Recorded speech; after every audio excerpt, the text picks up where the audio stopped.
36મી એકાંકી નાટ્ય સ્પર્ધામાં આવે છે, તો તમારો અનુભવ થોડોક જણાવજો. મેં જો કે લાસ્ટ જ નાટક જોયું અને અદ્ભુત હતું નાટક. પણ આ જે એકાંકી નાટ્ય સ્પર્ધા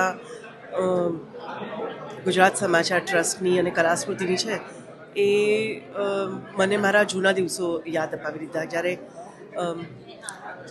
આ જ સ્ટેજ પર, એટલે નોટ ધીસ ઓડિટોરિયમ બટ આ જ સ્ટેજ પર મેં પણ નાટક ભજવ્યું હતું. અને જૂની વાતો યાદ આવી ગઈ. It's a wonderful experience.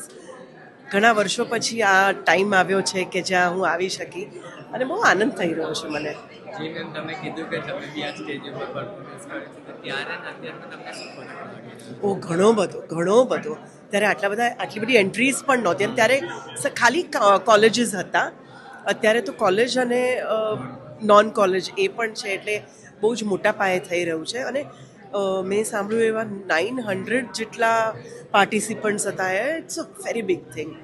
એટલે ઇટ્સ વન્ડરફુલ. આ તો બહુ જ મોટી અને બહુ જ સરસ વાત છે.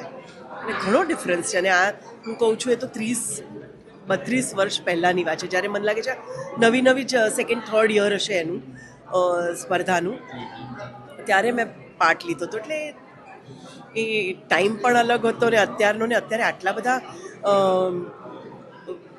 પાર્ટિસિપન્ટ્સને, એક્ટર્સ કહો કે ટેકનિશિયન્સ કહો કે ડિરેક્ટર્સ, રાઇટર્સ, ને જોઈને ખૂબ સારું લાગે છે કે બહુ જ ટેલેન્ટ છે આપણે ત્યાં ગુજરાતમાં. બહુ જ ટેલેન્ટ છે. ધન્યવાદ. Thank you so much. Thank you so much.